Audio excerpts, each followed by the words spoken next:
Good morning, and you've joined me today at the fabulous Decoy Lakes. What I want to show you today is a few things when it comes to fishing on commercial fisheries such as these.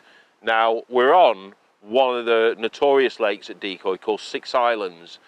Now, I've only actually fished this lake once before, and that was last year in the Angling Times final, and I drew 2 pegs up on peg 12. Great area of the lake. It's one of the deepest areas of the lake, and it's a notorious hot spot. These 3 pegs are very good pegs, and that's why I've sat here knowing that there are fish automatically here. I don't have to think about putting a load of bait out to attract them into the swim. I know that they're here. But also what I've been doing this winter on my local scene, on my local match scene, let's say Lindome, where I've been going an awful lot, where you know you're going to get bites and it gives you a chance to experiment with hook bait. Yes, I've been using the Washters an awful lot on the feeder, but I've also been using them on the pole as well. And that's what I want to show you today. So we're on a peg, we're on a strong peg, there's loads of fish, I've got loads of choices you can see here. I've got a lovely banking down the edge here, I've got open water to my left, I've had a little bit of a plummet around, I've knocked into a few fish as well. I know that they're there, but watercraft also tells me that it's a good peg. We've got a lovely warm wind, slightly going into this banking as well, perfect conditions, wind off her back, couldn't ask for a better day. Now, that's why I want to show you about these Washters, because generally when it comes to searching around your peg, either fishing, you know, dobbing or feeding bait or however you're going to fish your peg, we associate commercial fishing on the pole with maggots, sweet corn, hard pellets. But what I'm doing today, and what I've been using a fair bit this winter, is I want to show you how effective using a neutrally buoyant bait on the hook works really well when you're dobbing. So along this banking here, fish will naturally feel safe along this banking. They'll be in numbers, there's no need to feed them, and I'm going to try, let's just hope it works, I'm sure it will, just by nicking fish here and there along this banking using a solitary hook bait, but not a piece of sweet corn, not a piece of bread, obviously, because bread isn't allowed on here, but a Washter. Because it's a neutrally buoyant, so it's a lovely slow sinking bait, gives those fish in the area and the specific depth that we're going to fish at the opportunity to grab that bait, and it has been working quite well. So I'm going to see what happens and catch a few fish.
Right, let's talk about the rigs. Very, very simple. That's my biggest belief with fishing. Keep things simple, minimise your options, gives you more time to focus on the job at hand, what you know are going to work. So, as I explained, we're on a peg here, we've got the banking, we've got the open water. So I've set 2 rigs up. I've set a rig up for the banking and a rig up for the open water. Both the rigs are Malman's speed is 4x14 for the open water, obviously because it's a bit deeper, and a 4x12 for down the banking, which is about 3 foot deep. Now I've got 016 Shimano Aspire Silk Shot main line as the main line for both of the rigs, down to an 012 hook length, 6-inch hook length with a spread shot in the bottom third.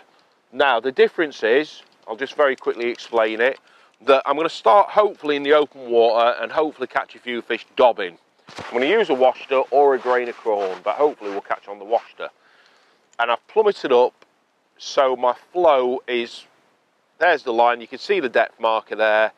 So I'm what, 6 inches off the bottom. I believe that is the optimum depth when it comes to dobbing. It's every day's different, you have to experiment, but I always like to start 6 inches off the bottom. And if I get liners or indications that they're shallower, then of course I'm going to shallow my rig up and come higher off the bottom. And if I don't, I either go deeper or move around until I get signs knowing that I'm in the area where the fish are at. That also gives me a good indication on when I do decide to feed my peg very frugally, that's the area I need to feed because that's where the fish are. So that's why dobbing helps speed up that process of understanding where the fish are in your peg during the winter months on commercials. Again, down the margins, exactly the same situation. I've plummeted up, that's the depth. I've come 3 inches off the bottom. Obviously, to coincide with the depth difference as well, there may only be a few inches off the bottom of the fish. They might even be on the bottom, but very rarely when you've got so much cover, there'll be 3/4 depth, sometimes half depth on a nice bright sunny day like today. I could end up shallowing my rig right off the bottom and catching. So there you go, 2 rigs, nice and simple, covers you for all the options on a day like today. Right, let's talk about bait now. As I explained, nice simple approach rig wise and especially bait as well. So I brought along with me a tin of my trusty Dynamite XL corn. Absolutely love it, love the size of the grains, for the feeder, for the bomb, for the pole, just love them, absolutely fantastic. With trusty Scopex as well, cannot go anywhere without that, absolutely love it, especially for winter, for 2 reasons. It adds that extra flavour to your bait, but I believe the main reason why I use it is it brightens up your hook bait. When you add a bit of Scopex to corn, add a bit of water, it doubles and increases in colour. It really transforms it to a lovely bright yellow. And when you're dobbing, I personally think that's quite important. And then, last but not least, Speedy's Washters. Using the 5mm today, which marries with an 18 hook, 16, 18 hook. Absolutely perfect. Lovely, nice, slow sinking bait as well, with a bait band. Don't forget these are kind of like a neutrally buoyant hook bait. So I'm not going to pin them like what I would do when I'm method feeder fishing. I'm going to band them, which actually makes them even more neutrally buoyant, so they'll slowly fall even slower by using a lighter attachment, which is a bait band, obviously, instead of a metal pin. So that's what we're going to do on the pole. I've also got along with me a few micros if I do decide to start feeding, and of course I've got the corn if I want to start kinder potting corn in the area where I feel that the fish are, whether it's down the banking or in the open water. 3 options of bait. Keep things simple and figure out where the fish are and what depths they're feeding at, rather than loads of choices of bait on your side tray.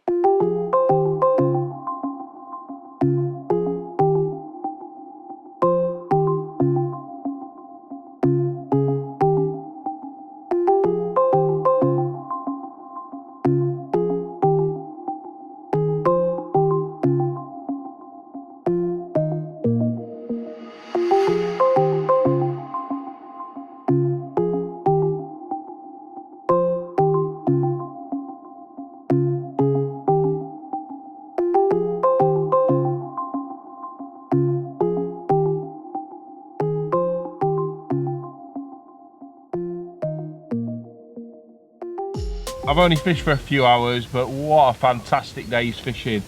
Now, as I said earlier, the interesting thing was dobbing was no good whatsoever, and as soon as I started feeding my peg, I started catching loads of fish.